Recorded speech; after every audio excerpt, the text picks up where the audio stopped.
You know, I'm doing a trial running here, and I just came to the realization that one piece of wood is enough.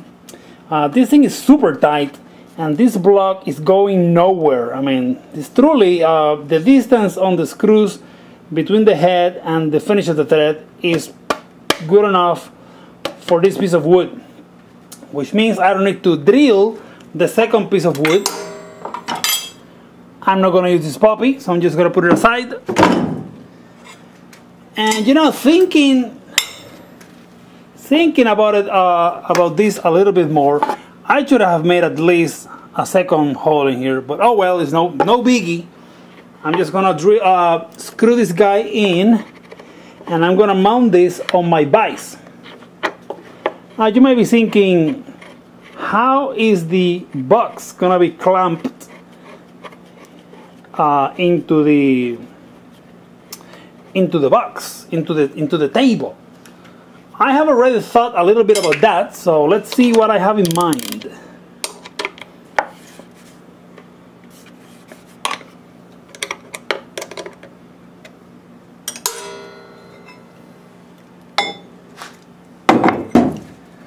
By the way, I want to add that thanks to CNC, these holes are so perfectly spaced that there is no wiggle here.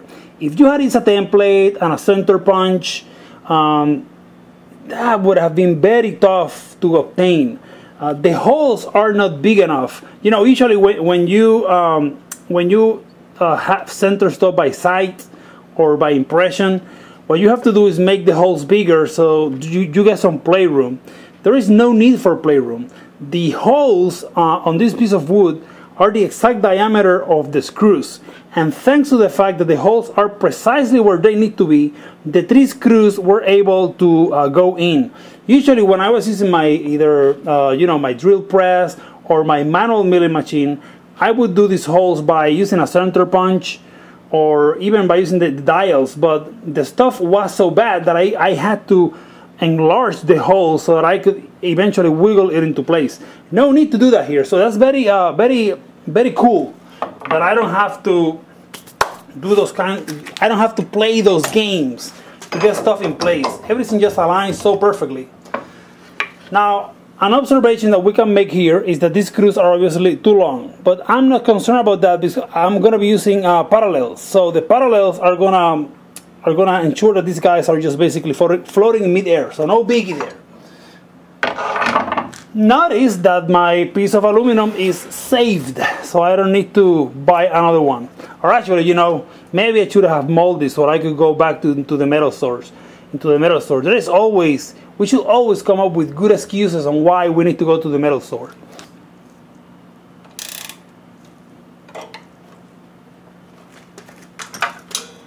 My table is in place.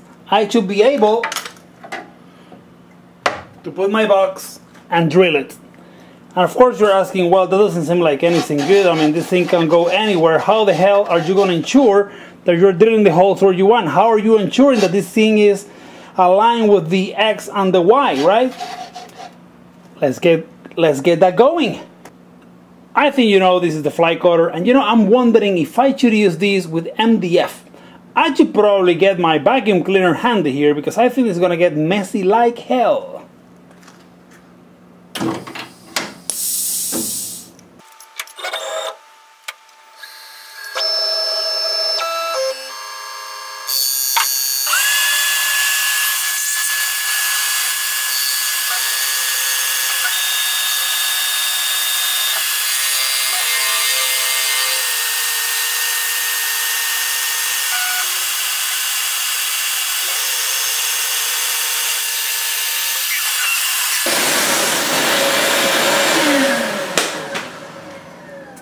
I hate it when I run out of space, and what is more, I think this will be enough to flatten this. But man, this fly cutter is making a mess, a horrendous mess. If you're gonna do this nonsense, make sure to use this.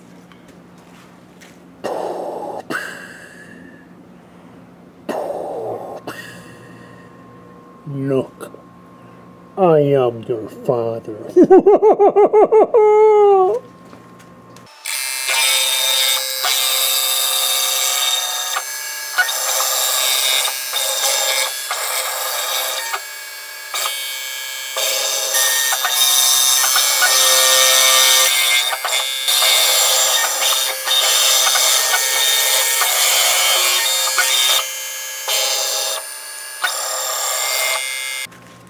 What a freaking mess!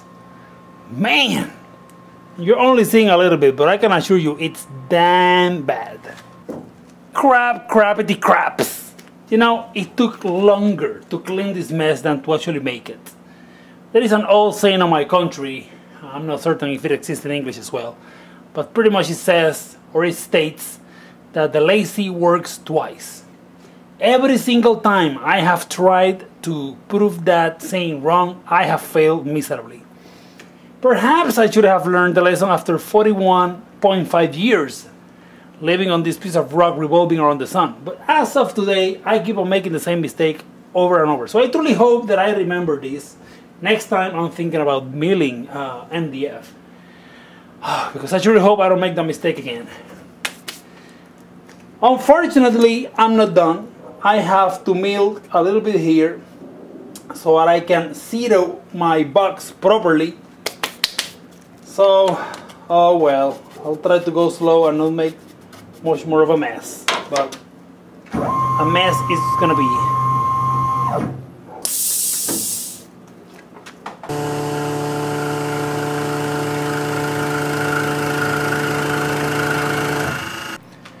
Alright, I think I am done. Now, notice something that I had to do here. I basically had to eat over the corner here. Remember, with a mill, this is a round mill, so I really cannot make a perfect, I cannot make a perfect corner. So I just went in, and the reason is that as I put my box, and I basically jam it against the these stops, so now the box cannot do this because I'm basically solid here. And also I can get to my Y line, so I can get to both my X and my Y, and my box is solid there.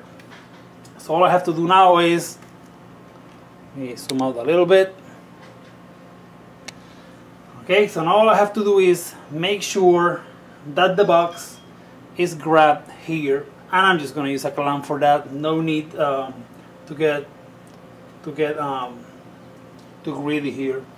Once I found the zero here and here, so basically somewhere in here, I'll be ready to start drilling. The only thing that I need to make sure that I never forget is that this side goes towards this side. Okay, if I put it backwards, it's gonna be messed up. Now there are gonna be two boards in here, so I cannot mount the boards wherever I want. The board that chose to do this enclosure will have holes particular to that to this position. So if I flip this, the box is ruined. So I have to remember to put the box like this, and I'm ready. And here we go again. My attempts on being lazy have proven a disaster. So here's my box, and if I only use a clamp, here's what happens. Of course, I am tempting the laws of fate, the laws of physics. So look at how it lifts. It's not gonna work. I need to grab it on both sides. I really don't have a means of clamping it through this side, so what I did is I made two holes, and I'm just gonna use conventional strap clamps to get that puppy fixated. That's gonna make it a little bit more annoying to put one box after the other, but oh well, it will have to do. And here we go.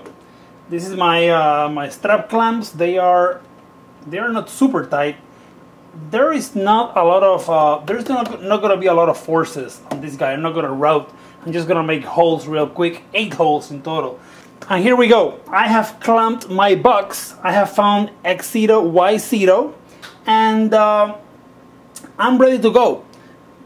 You know, this clamping is kind of flimsy. If I were to be routing in here, this was not going to work.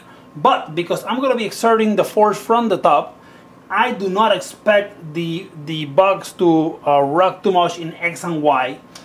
If that was the case, you know, I would need a clamp here, a clamp here, a clamp here, and a clamp here. Do note, however, that the important thing when you're using clamps is ensure that your safe travel is above the clamps. Now, because all of my drilling is going to be here, I do not have to worry about my drill colliding with the clamps. But if you have clamps on the way, be mindful that the machine doesn't know that there are clamps unless you tell it that there are clamps. And the CAM software will have a layer for clamping methods where you can draw your clamps and you can specify, be careful with this region, don't mill or work in there.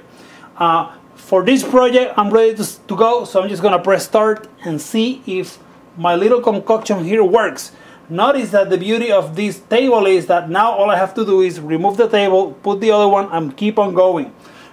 Because I milled the surfaces for X and Y, I am positive that this box is perfectly flat in X and Y, so it's not at an angle, it's flush with both axes. So if I remove the table and I put it again, I may need to ensure that these guys are where they have to be, or I may need to remill the positions for X and Y. I would rather not have to do that, to be honest, because the MDF is a mess. But that's basically what's going to happen. So let's do start and see what happens.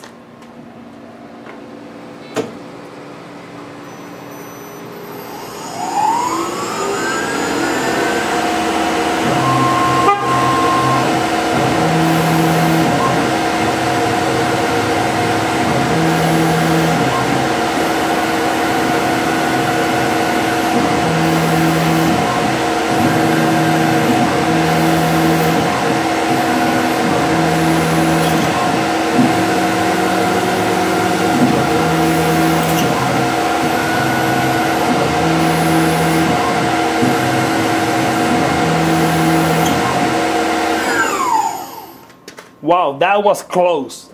The drill bit almost hit the clamp. I wasn't anticipating that. That is by pure luck it didn't happen. This would have been a perfect example of how to mess something up. Luckily, the clamp was, by pure chance, it wasn't on the way of the drill. I gotta make sure that I don't put this guy too much more into this side, or literally the drill will collide with the clamp. On this video, we have seen how we can use a table without removing the vise. This is not new. Many people have done this before, and they built their own tables that go into the vise by using an aluminum stock like the one I used during the video, and then an aluminum plate. What I wanted to do was something quicker than actually going through the design of an actual table.